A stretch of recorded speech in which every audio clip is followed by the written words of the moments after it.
Hello दोस्तों, आज एक बार फिर हम वोकैब लेकर आपके साथ आए हैं और इस सीरीज़ में हम ऐसे वर्ड देखेंगे जो आपके किसी न किसी एग्ज़ाम में पूछे गए हैं और आपके लिए वो काफ़ी इम्पोर्टेंट है। तो देखते हैं क्या है वे वर्ड। तो सबसे पहले जो वर्ड लिया है हमने वो है स्लो, SLEW। इसका अर्थ होता है बड़ी संख्या में और इसका जो कीवर्ड है वो होता है स्लो। इसका जो एक्सप्रेशन है वो क्या है, स्लो लोग जो होते हैं इस दुनिया में बड़ी संख्या में पाए जाते हैं। स्लो जो लोग होते हैं जो धीरे धीरे किसी कार्य को करते हैं वो इस दुनिया में बहुत बड़ी संख्या में पाए जाते हैं। इसका जो सिनोनिम्स होगा वो होगा एबुडेंस और हीप। इसके दो सिनोनिम्स है, एबुडेंस और हीप। तो इस प्रकार जो स्लो का अर्थ हुआ वो होता है बड़ी संख्या में। इसका जो कीवर्ड होता है वो होता है और इसका जो एक्सप्रेशन होता है वो क्या होगा, स्लो लोग इस दुनिया में बड़ी संख्या में पाए जाते हैं। और इसका जो सिनोनिम्स हुआ वो क्या है, एबुडेंस और हीप। नेक्स्ट है टोंडी। टोंडी का जो वर्ड होता है वो है चापलूस, चापलूसी करना। इसका जो कीवर्ड होता है वो है ताऊ। ताऊ के द्वारा हम टोंडी को याद कर सकते हैं। तो इसका जो एक्सप्रेशन होगा वो क्या होगा, ताऊ जी हमारे बहुत ही क्या है, चापलूस है। ताऊ जी हमारे कैसे हैं, बहुत चापलूस हैं। इसका जो सिनोनिम्स होगा वो क्या होगा, साइकोफेंट और बूटलिकर।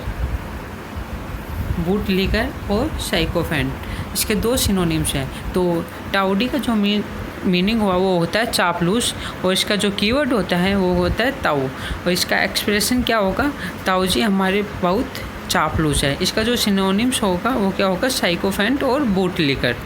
नेक्स्ट है फर्टेन। फर्टेन का जो मीनिंग होता है वो है संबंधित या जुड़ा हुआ किसी से। वर्ड होता है वो होता है फर्टेन। इसका जो एक्सप्रेशन होगा वो क्या होगा, दुनिया में प्रति 100 लोगों में 10 लोग इंडिया से जुड़े हुए हैं।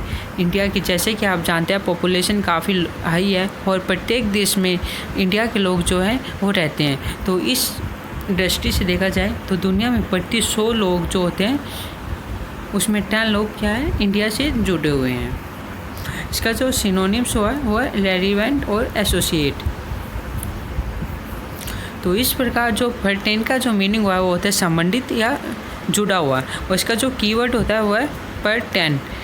एक्सप्रेशन क्या होगा इसका, दुनिया में प्रति 100 लोगों में 10 लोग इंडिया से जुड़े हुए हैं। इसका जो सिनोनिम्स हुआ है वो है रेलिवेंट और एसोसिएट। नेक्स्ट है टू रीड। टू रीड का जो मीनिंग होता है वो होता है गर्म। इसका जो कीवर्ड है जिसके द्वारा हम इसको याद कर सकते हैं वो होता है तार रेड। इसका जो एक्सप्रेशन होगा क्या होगा, तार रेड करने के लिए उसे गर्म किया जाए। तार रेड करने के लिए, जैसे कि आप जानते हैं जब तार जो होता है रेड किया जाता है कब होता है, जब वो गर्म किया जाता है। तो इस प्रकार इसका जो सिनोनिम्स हुआ वो क्या होगा, स्कॉर्चिंग और सल्टरी, SULTRY। तो टू रीड का जो मीनिंग हुआ वो होता है गर्म और इसका जो कीवर्ड होता है वो है तार रेड। एक्सप्रेशन क्या होगा, तार रेड करने के लिए उसे गर्म किया जाता है। नेक्स्ट है इम्प्लीरियर। इसका जो मीनिंग होगा वो होता है प्रायोगिक।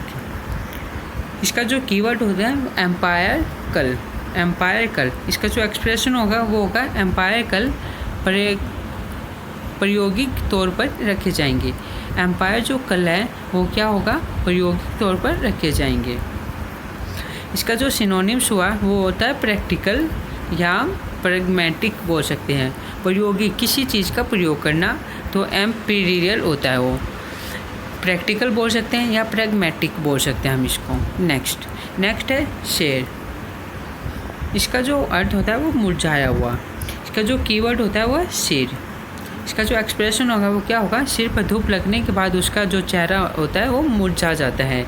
सिर पर जो जब धूप लगती है उसके बाद जो चेहरा है वो कैसे हो जाता है, मुरझा जाता है। इसका जो सिनोनिम्स हुआ वो है ड्राई हो जाता है या स्केयर हो जाता है।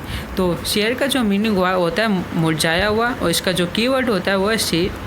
एक्सप्रेशन क्या आता है, सिर पर जब धूप लगती है तो उसका चेहरा क्या होता है, मुरझा जाता है।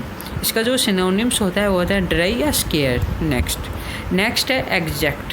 एग्जैक्ट का मीनिंग होता है एकदम सही। इसका जो कीवर्ड होता है एक्स्ट्रा एक्ट। इसका जो एक्सप्रेशन होगा वो क्या होगा, एक्स्ट्रा एक्ट जो आपने किया है वह एकता सही है। एक्स्ट्रा जो भी एफर्ट आपने किया है वो एकता सही है। इसका जो सिनोनिम्स होगा वो है एक्यूरेट या प्रिसाइज करना। इस प्रकार जो एग्जैक्ट का मीनिंग हुआ वो क्या होता है, एकदम सही। और इसका जो कीवर्ड होता है वो है एक्स्ट्रा एक्ट। एक्स्ट्रा एक्ट जो आपने किया है वो एकदम सही है। एकता की जगह क्या आएगा, ये मिसप्रिंट हो गया है, एकदम सही है। जितने भी हमने एक्स्ट्रा एक्ट किया है वो एकदम सही है। इसका जो सिनोनिम्स हुआ है वो एक्यूरेट बोला है और प्रिसाइज। नेक्स्ट है डेनिग्रेट। इसका जो मीनिंग होता है वो है अपमानित करना। इसका जो कीवर्ड होता है वो है डेनिग्रेट। एक्सप्रेशन क्या होगा, डैनी जो है खलनायक मूवी में ग्रेट लोगों को हमेशा अपमानित करता है। जो डैनी है ये व्यक्ति का नाम है। खलनायक मूवी आपने देखी होगी, उसमें ग्रेट लोगों को हमेशा क्या करता है, अपमानित करता है, नीचे दिखाता है। इसका जो सिनोनिम्स हुआ है वह बेलिटर और मेलिंग। इस प्रकार डेनिग्रेट का मीनिंग हुआ है अपमानित करना, कीवर्ड होता है डेनिग्रेट और एक्सप्रेशन क्या होता है, डैनी खलनायक मूवी में ग्रेट लोगों को हमेशा अपमानित करता है। नेक्स्ट है शेड्यूलस। शेड्यूलस का मीनिंग होता है परिश्रम, मेहनती, कीवर्ड होता है से जेलस। एक्सप्रेशन क्या होगा इसका, लोग हमेशा जेलस रहते हैं क्योंकि हम बहुत परिश्रमी हैं। लोग हमेशा क्या होते हैं, जेलस रहते हैं क्योंकि जो लोग परिश्रमी होते हैं उससे लोग हमेशा जेलस करते हैं। इसका जो सिनोनिम्स है वो होता है डेलिकेंट और हेरोक्यूकर। नेक्स्ट है एस्पिरिटी। एस्पिरिटी का मीनिंग होता है कठोरता। इसका जो कीवर्ड होता है वो है एज पर रात। एक्सप्रेशन क्या होगा इसका, एज पर रात में कठोरता की जाती है। एज पर रात में कठोरता की जाती है। इसका जो सिनोनिम्स हुआ वो होता है हर्शनेस या बैड टेमर बोल सकते हैं हम। तो इस प्रकार एस्पिरिटी का जो मीनिंग हुआ वो होता है कठोरता। उसका जो कीवर्ड होता है वो है एज पर रात। एज पर रात में क्या होता है, कठोरता की जाती है। इसका जो सिनोनिम्स हुआ वो होता है हर्शनेस या बैड टेमर। तो ये थे आज के हमारे 10 कुछ वर्ड जो एग्ज़ाम में पूछे गए हैं। किसी न किसी एग्ज़ाम में आपको ये हमेशा मिलेंगे और